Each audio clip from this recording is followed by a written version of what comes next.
Saturday at 4 o'clock. This is free association. My name's Dennis. You're listening to Revolution Radio. If it's 4 o'clock in the UK, that means that it's 11 o'clock on the East Coast in the States. And what I do with this show is usually make it up as I go along. In the case of today's show, I prepped a couple of things that I'm gonna play regarding Alice Bailey and the Theosophical Society and the Seven Rays.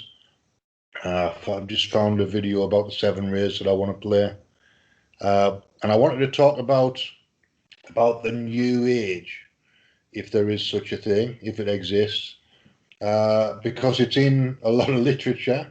And that literature dates back to the Theosophical Society and H.P. Blavatsky, Helena Petrovna Blavatsky, in the late 19th century, and to Alice Bailey in the early 20th century. And there's a few other people around as well, Colonel Olcott and Leadbetter and people like that, who were in and around the Theosophical Society. And there was I think the Hellfire Club were involved somewhere as well. I don't know anything really about the Hellfire Club, but it's something on my list to investigate. There were poets involved, and there were mystics involved, and there were academics involved, and there were mediums involved, and there's all sorts of things going on with the Theosophical Society. I used to spend a fair bit of time there. When I got back from New Zealand 20 years ago, almost exactly 20 years ago, mid-2001, I decided I was going to learn astrology. And one of the things that I did was join the Astrological Lodge of London. And the Astrological Lodge has their meetings at the Theosophical Society. So I went along to a few meetings. I went along to the meetings on the astrological meetings were on Monday evening, or they used to be. There might still be meeting on Gloucester Place in London on Monday evenings. And the Theosophical Society's got a public lecture on Sunday evenings at 6 o'clock. So two evenings a week I was there. Nice old building, big old Georgian building, I think, or Victorian building. Nice high ceilings, good lighting, with a library upstairs. So a good meeting place. Good meeting place, and it's a place that has a lot of people going through it, either delivering lectures or delivering courses or various combinations of esoteric study. I used to go to a study group upstairs in the library on Sundays before the public lecture, which was run by a guy who was a retired lecturer from Oxford. And there was a strong Oxford connection with the Theosophical Society. For some reason, I met a woman there at one point who was former Lord Mayor of Oxford. And she was fairly regular at the Theosophical Society. So there's at least 2 or 3 people who were involved from Oxford. There was a guy who used to travel down as well every week, and he was travelling from Oxford, if I remember rightly. He was part of our group. I don't remember his name. He's the guy that was in charge of the sound for the lectures. Nice guy. Nice guy. I wish I could remember his name. So the kind of lectures they used to have there would be things like the holographic universe. So it's kind of things that mix science and esoteric philosophy. Things that mix mysticism with science, or theology or philosophy with science. Just different ideas, different philosophies about how the world's constructed. Let me just go into the chat room, because I forgot to do that. So let me do that and then say hello.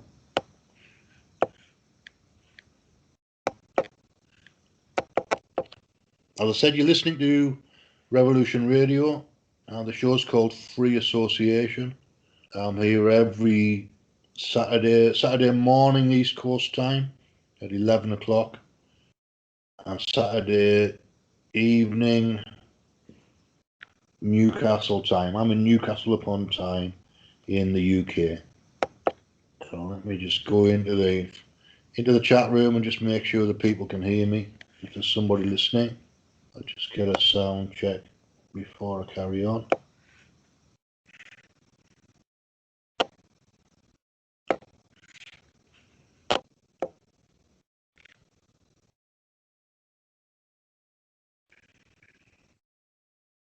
We've got a few people in the chat room. We've got Mona, Mitzi, Dry Fly Guy, Captain Fred. Okay, excellent. Got a sound check, so I know I'm on. It's always a good sign.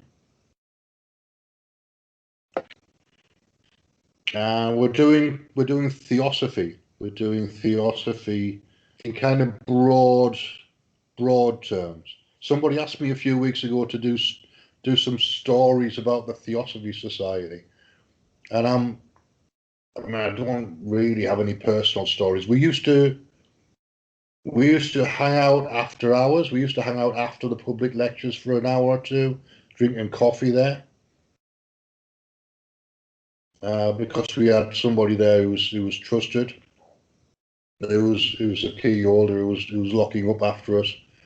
So they used to let us hang around after the main public lecture was over and drink copious amounts of coffee and eat lots of biscuits. And those conversations were interesting, always based on the public lecture, but we used to wander into lots of different territory. I remember going to a lecture by the Aetherius Society there. It was actually a lecture about their course in psychic studies that they were running at the Aetherius Society.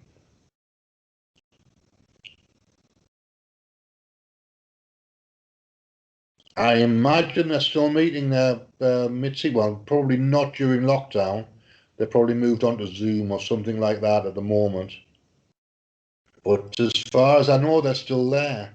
There was talk that they might sell the building in central London because it was a very prestigious building on Gloucester Place, which is walking distance from Marble Arch and walking distance from Oxford Street.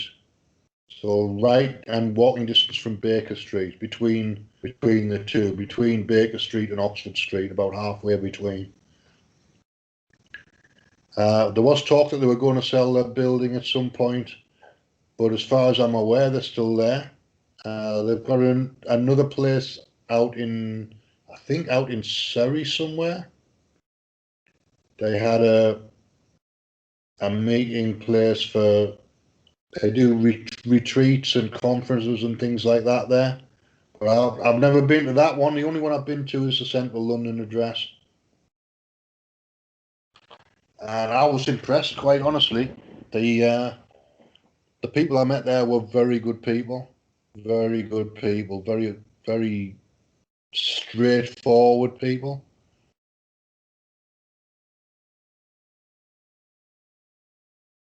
I did meet a woman there at one point who was interested in levitation. And we got talking. I can't remember what the lecture was about that we were attending, but I got talking to this woman, and she was writing a book, I think, or she was researching levitation, and she wanted me to see if I could channel some information about the pyramids, about the building of the pyramids. So I remember doing that. I went to a house. Can't remember where she lives, in Hampstead or somewhere, Swiss Cottage or Hampstead or somewhere like that. And sat and had a chat with her for a couple of hours, and did a little bit of channeling from my guides at the time. Gave her what information I could give her, and mostly it was based on sound, based on using sound to levitate large blocks But I don't remember the details. But that was the gist of what I told her. I don't know whether it ever made it into a book either. It's always possible that my channeling session ended up in a book somewhere, but I never got paid for it. I just did it because it was something to do and it was fun, as I do most of these things for.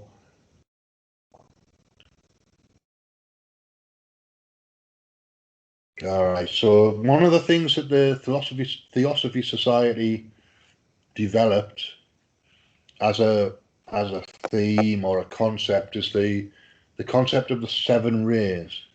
And what I was doing before the radio show started was watching a video about the seven rays. So what I might do is put that on, because that'll give a little bit of background and an idea about how they talk. It's quite Victorian. The whole approach is quite Victorian and quite Christian. But I like some of it, and it's worth thinking about. Ideas are always worth thinking about, whether you agree with them or disagree with them. There's always going to be something there that sparks a conversation. So let me just find the video that I was watching. Here we go. And I'll just cue that up. It's quite long, but or it also seems that there's a Todd Rundgren album called The Seven Rays, which I didn't know, but it came up on YouTube, so I now know there's at least a track called The Seven Rays.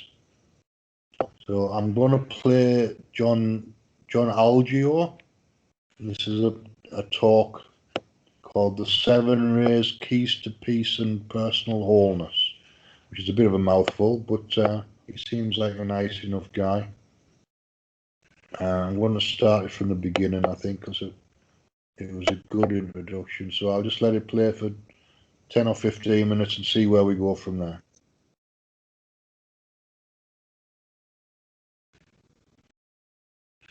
Oh, here we go. I've got a... Let me see.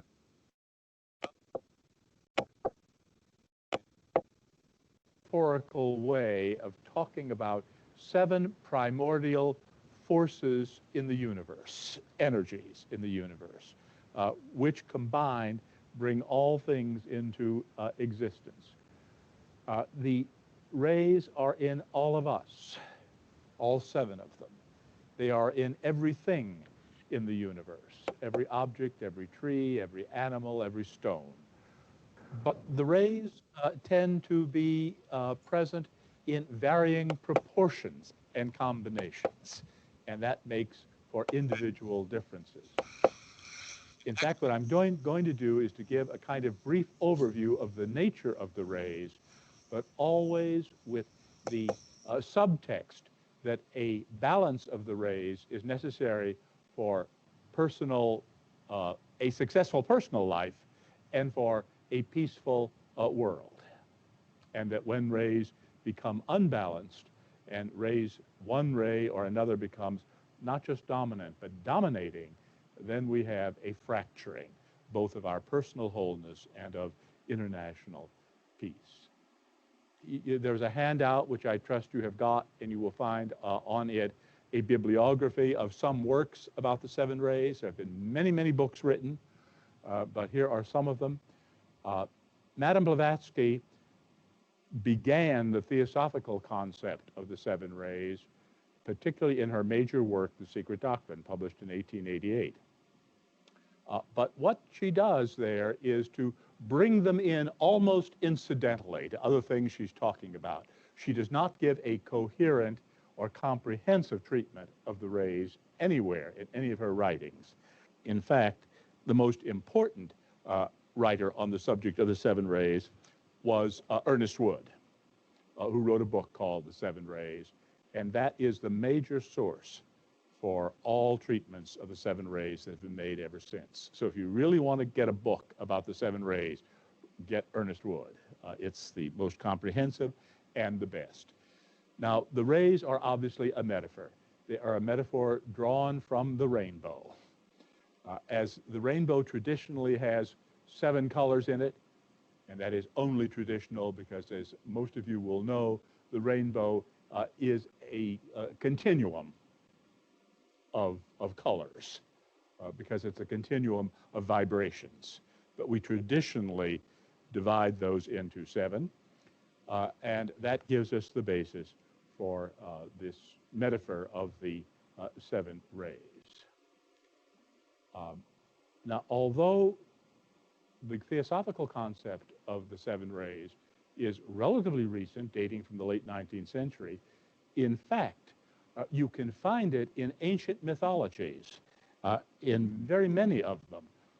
For example, the Christian mythology of 7 archangels. These are personifications of the 7 rays. And other such personifications are that found in the Hebrew tradition of the Kabbalah, of the 7 Sephirith. For those of you who know a little about the Kabbalah, why, those are the lower 7, not the 3 higher ones. We also find that same personification in a Hindu tradition of 7 rishis, or wise men. And Madame Blavatsky says of these that the 7 rishis were the primal makers of creation. We also find it in Buddhism and in some theosophical terminology as 7 Dhyani Chohans or Dhyan Buddhas. We find it especially in Zoroastrianism, which talks about the Ameshaspentas, or the holy immortal ones, of whom there are 7. And it is probably from that Zoroastrian bit of mythology that the Christian notion of archangels comes. And my favorite mythological explanation of or embodiment of the 7 rays are the Japanese 7 gods of good luck. And they are my favorite ones because they are in many ways the most graphic. So here's a Japanese print showing the 7 gods of good luck, and I'll just point them out. Some of you. That's the god of longevity. And that's the god of boating and of fishing. And that's the god of food. And that's Hote, the laughing Buddha. And that's the god of scholarship, and that's the god of who's the guardian of the gods. And finally, we have only one woman, a goddess, who's the goddess of music. I think it's rather delightful to think that these are the basis of all civilization. And so we have the 7 gods of good luck in a boat, the boat of civilization, traversing the waters of life. Now, the traditional way of talking about the 7 rays in Theosophy is to list them in a list and to give them numbers, 1, 2, 3, 4, 5, 6, 7. And that's fine, but there's certain problems with it. And one of the problems is that the 7 rays are not just 7 different things that follow one another. They, in fact, sort of form groups. They are clumps. They form contrasting pairs. And so one of those contrasting pairs consists of the 1st and 7th ray. These are, in a way, mirror images of one another. Another is the 2nd and the 6th. Still another is the 3rd and the 5th. And that leaves the 4th all by itself, right? Poor little 4th, nobody to bond with, nobody to form a connection with. Not to worry. In fact, the 4th bonds with all of the other 3 pairs. Right? It's the middle one, and it forms a connection with the other sets of rays, the other 3 sets. Now, also, just using the numbers, if you know the theosophical tradition, the numbers are fine. Betty talked about 7th ray up here, and I agree with her. I am very 7th ray. My academic field was grammar, and grammar is very 7th ray. But I think it's nice to have some names to associate with. So what I have done is simply to assign a name to each of the rays, and the names are characteristics that are prominent in those rays. They are not the only possible names. They are not the only characteristics that are prominent. And as a matter of fact, I have gone through a series of steps in which I keep changing my mind about what names to assign. But I've got a set here which I will hold with for this evening at least. The first ray is the ray of freedom. The seventh ray, which contrasts with it, is the ray of order. And don't you see that those are contrasting pairs? Order is a limitation on freedom, and freedom is a violation of order, right? So these two go together as contrasting opposites. The second ray is the ray of compassion. Now, the sixth ray is usually called the ray of devotion, but I'm going to be really heretical here, and instead I'm going to call it the ray of passion. And that goes, of course, partly with compassion, right? And if you stop to think about it, those two form an interesting pair, because passion is something where I am centered on myself, but compassion is something where I am centered on others.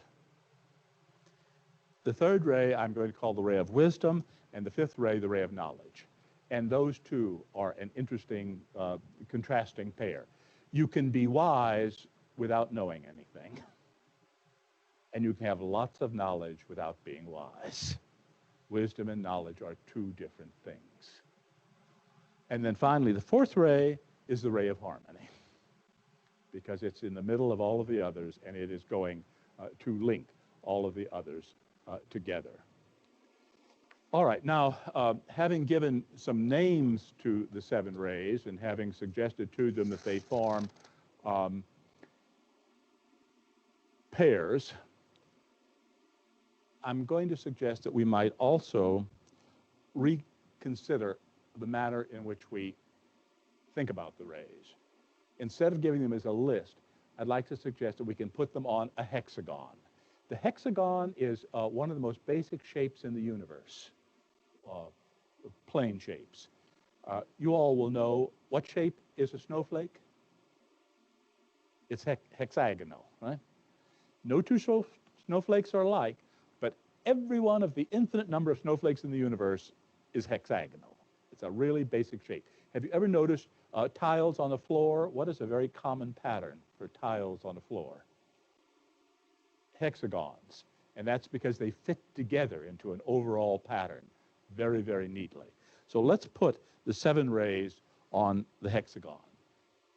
The first ray of freedom I'm going to put at the top. And then the seventh ray of order, which contrasts with it, at the bottom. We'll put compassion on the right hand of freedom. You may say, no, that's the left, but think about it looking out, right? And contrasting with that, we will put passion on the left hand of order. We'll put wisdom on the left hand of freedom and knowledge on the right hand of order. And then in the very center, we will have harmony.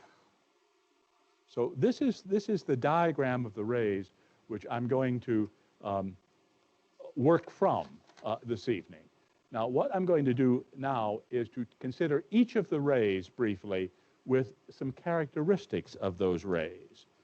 The first ray is the ray of power, of choice, of innovation.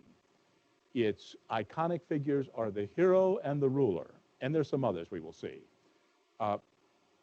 If you think about first-rate people, remember that song of Frank Sinatra's, "I'll Do It My Way"? That is a first-rate song. And Frank Sinatra was a very first-rate person. Whatever you think about our present president, and we will not voice opinions here from this platform, nevertheless, what did he say about himself recently? I am the decider. I make the decisions. He's very first ray. All right? The rays are neither good nor bad. All right? The rays are just what they are. They are forms of energy which can be used for good purposes or for bad purposes. All right, let's look at some graphic images which are first ray. The planet of the first ray is Jupiter, and he's also one of the gods of the first ray, the ruler of the heavens. In Hindu mythology, in the Hindu Trimurti, Shiva is the god of the first ray.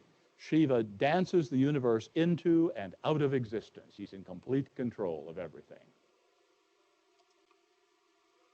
as a kind of iconic beast, we could take the winged lion, the lion with the wings of an eagle, because the eagle is the first ray bird and the lion is the first ray animal. And so we combine them.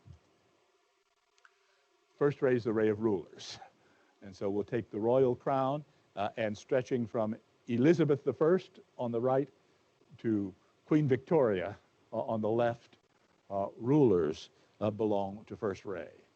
But so do astronauts, so do discoverers, explorers, whether they be astronauts or whether they be conquistadores. Also, first ray is someone like a political revolutionary. Who is that? Anybody recognize him? The liberator of South America? Simón Bolívar. And so also is first ray someone like Annie Oakley. There was a delightful television program about Annie Oakley on just the other night.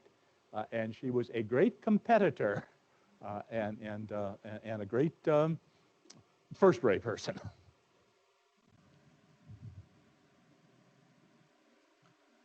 And finally then, inventors, like Thomas Alva Edison, who was a member of the Theosophical Society, actually.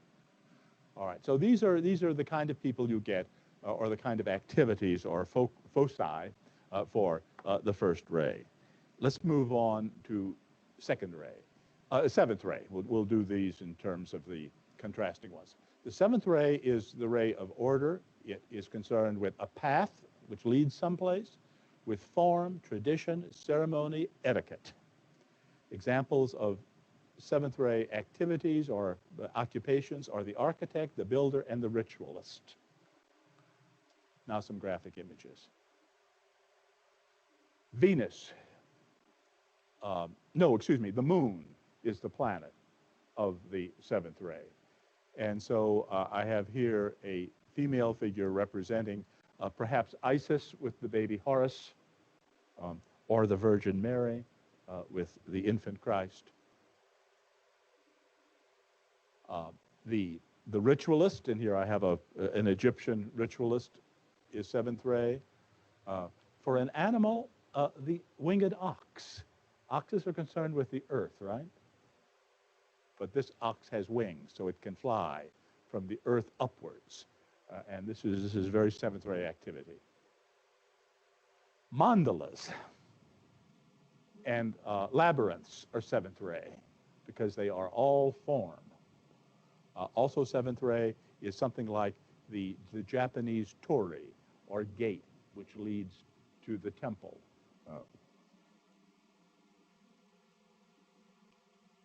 Plato said there were 5 primary solids, the 5 Platonic solids, out of which everything was made.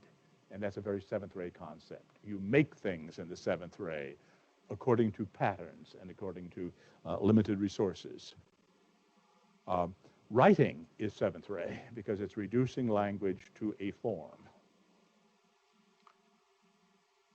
The Japanese tea ceremony is very seventh ray because its whole purpose is to carry out what is an ordinary action, but in a very precise fashion.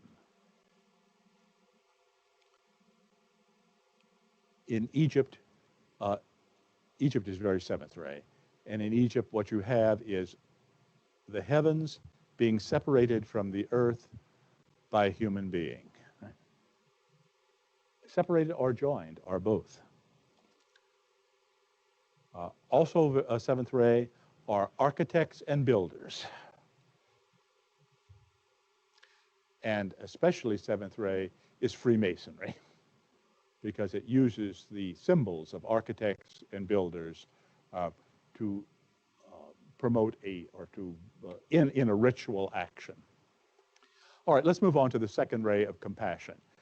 Its keynotes are unity, equality, wholeness, and its archetypal figures are the sage and the teacher. And this is the religious teacher. Its planet is Mercury. It's also concerned with healing.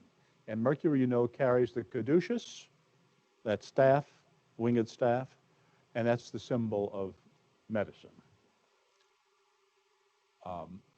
Its great religious figure is the Buddha, who is the teacher par excellence, and the wheel of the law, which is the great compassionate statement to human beings, which the Buddha brought.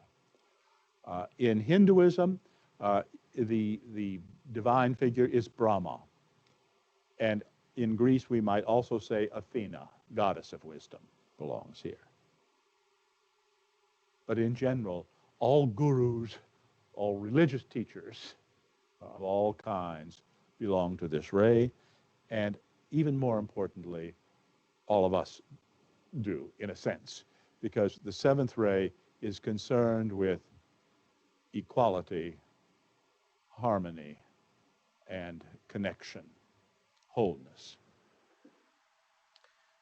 All right, move on to this contrasting one, the sixth ray, which I have chosen to call the ray of passion.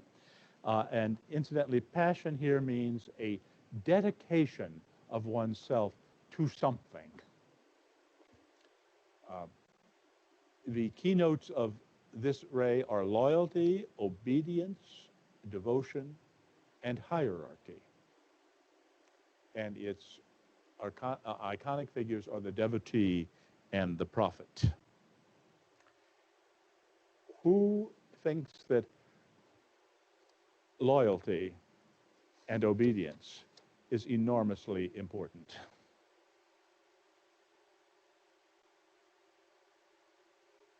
Soldiers, the military. And so the god of this, the planet of this ray is Mars. And of course, he is also then the god of the ray. And it includes then all military activities. Incidentally, there was an article in the New York Times just a week or so ago, which was about those generals who had complained about the Secretary of Defense. And people got all upset about this because if you are in the military, you aren't supposed to complain about orders that come down from on high. And this article pointed out something which is, I think, very characteristic of sixth ray generally, but especially of the military. The conflict, said the article, and the conflict is about whether or not such criticism by military men of their superiors is ever justified, right? This conflict, the conflict some officers express reflect the culture of commander and subordinate that sometimes baffles the civilian world. No class craves strong leadership more than the military. And this is very sixth ray. But it's not just the military. Certain kinds of religion are sixth ray. And this is especially the Abrahamic religions, Judaism, Christianity, and Islam. Historically, Christianity and Judaism got considerably modified, and we'll say a word about that later.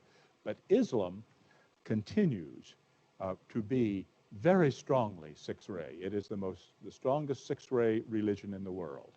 What does the word Islam mean? Submission in Arabic. So obedience is the great keynote here. But you get it also in Christianity. You get it in Judaism, but to somewhat lesser, and if that matter, it's not even limited to entirely to the Abrahamic religions. Within India, the Bhakti tradition is sixth ray. And that is, of course, the tradition of devotion. But what are you devoted to in the Bhakti tradition? To your guru. And you do whatever the guru says without question. Right? That's very, very sixth ray. It's also business. Right? In business, what do? You do what the head man says, right? Even if the head man has delusions of Napoleonic grandeur, and you're only a poor worker in the field, you still do what you're told. It is also the ray of government. It is the ray of all faceless bureaucrats. It is the ray of all spooks like the CIA. And it, of course, is also the ray of, remember, no ray is good or bad in itself. It's also the ray of devotion to country, which is symbolized in the United States by good old Uncle Sam. Right? The sixth ray is very slow to change.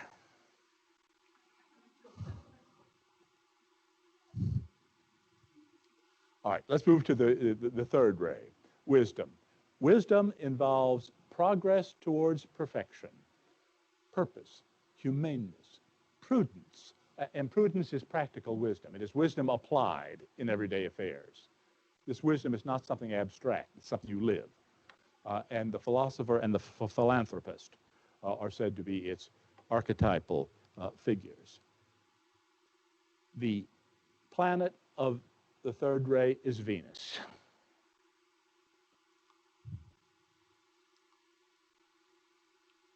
Its Hindu god is Vishnu. The great teacher of the third ray, the ray of wisdom, was Confucius. Confucius was a remarkably third ray person. It is the ray of all scholars and hence of books. But it is not just abstract wisdom, it is wisdom applied, the wisdom of the philanthropist. And so the Good Samaritan is a third ray figure, because what the third ray wisdom does is to help us climb the stairs to a higher state, and it helps us to answer the questions that puzzle us. All right, it is complemented by the fifth ray of knowledge, and that ray has as its keynotes discrimination, research, causation, testing, and its archetypal figures are the scientist and the engineer. Its planet is Saturn, and so here we see Saturn surrounded by the hours of the clock in Roman numerals and by stars. Saturn, or Cronus, to give him another name, a Greek name, is the god of time and of space.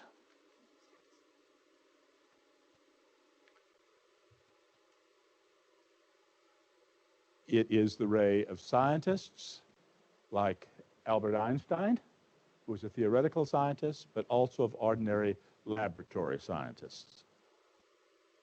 But it is also the ray of technology, of engineers and of technicians. It is the ray of detectives who search out things, try to find out what was that line from that old television program? Give me the facts, ma'am, just the facts. That's very fifth ray. It is also then the ray of some of the old Greek philosophers, including someone like Aristotle, who were concerned with establishing facts. Now we'll move on to the fourth ray, the ray of harmony. It is the ray, it has as its keynotes acceptance, life, creativity, growth. It is the ray of artists, of statesmen, diplomats, and of jurists. Its planet is the sun, which gives life. Right? One of the great Greek gods associated with it is Apollo, who is the god of the sun, but also of music, harmony, right? In Hindu lore, the figure which embodies the fourth ray is Krishna. And Krishna is both a child and a lover and a warrior. He harmonizes all of those different aspects. And the great book about Krishna is, of course, the Bhagavad Gita. And the Gita has been called a work of harmony, a harmonizing book, because it brings together different approaches to life and attempts to harmonize them. I think I should say here, perhaps, a word about, well, no, wait, I'll say it in a moment. Let's get some more pictures up first. It is the ray of the Yin Yang, right? The Taiji of China. Male and female, dark and light, all of these things which have to balance to be in harmony. The fourth ray is the ray of art, whether it is the art of the sculptor or the painter or the dancer or the musician, because all art aims at a kind of harmony. But it is also the ray of the jurist. What does a true jurist do? Attempts to harmonize conflicting points. Right? Who is the great jurist in the Hebrew tradition? Solomon. And we talk about Solomon's decision, right? Which is to find a way of solving a problem in a harmonious way.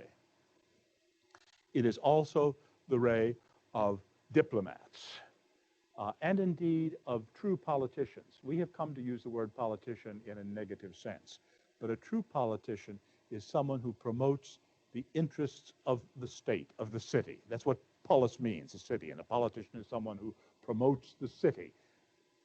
That is a civilization.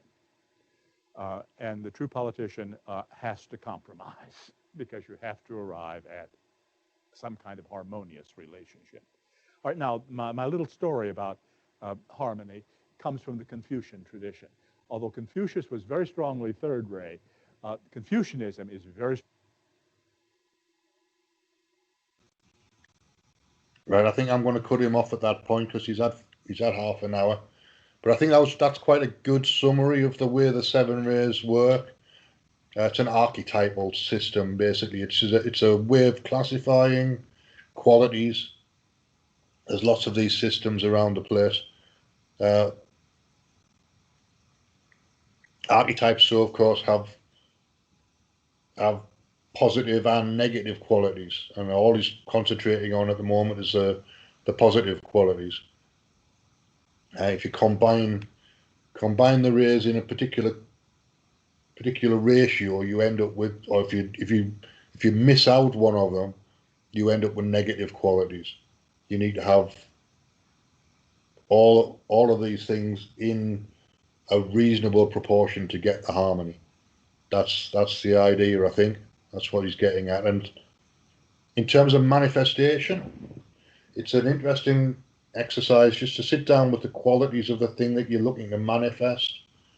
In terms of the seven rays, look for whatever is the dominant ray, the dominant 2 or 3, but then you've got to make sure that you've got other qualities from the other rays in there as well. Just because you don't want it to be unbalanced, you want it to be harmonious, to be sustainable. You want it to be put together in a way where you've got a range of possibilities, but it's reasonably stable, but there's room for movement there as well. So you've got to have the two opposites there. You've got to have order and flexibility. So I mean, it's one of the things that I do. I haven't done for years, but I used to do, is sit down and just look at people in the news and work out which was their dominant ray. I used to just do this for me, just for fun. If there was something happening in the news, and you can do it with politicians or people from literature or characters from literature, even, or mythology. You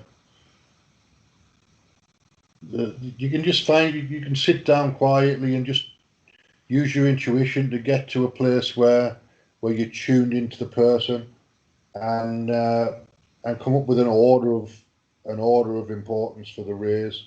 So you've got something that's dominant, 3 or 4 in the middle, and then 1 or 2 maybe that are at the other end of the scale, so they're less important, but they still have to be there, and they might become more important later on. One of the things in philosophy is looking at rules and reversing them, or looking at processes and reversing them. So I think that has to be included in the manifestation process as well. You've got to make allowances for the possibility that the whole thing could flip around the other way, and make it stable enough that it can accommodate that, whatever it is that you're putting together. I mean, for me, usually it's groups. If I'm putting together a philosophy group,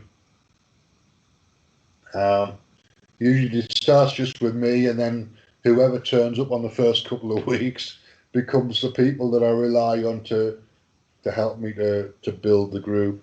That's how the last one worked anyway. I used to run a group called Hidden Philosopher on a Tuesday evening, which I took over from a guy who was a clinical psychologist who was part of the Philosophy Society. He was running it on Tuesdays and getting maybe 2 or 3 people, and we moved from the Literary and Philosophy Society up to a Turkish restaurant. We used to use the room upstairs in a Turkish restaurant for a while, and I took it over and moved it to a bar in Jesmond where I lived, about 20 minutes walk from where I lived, but a nice little bar with not very many people in it on a Tuesday.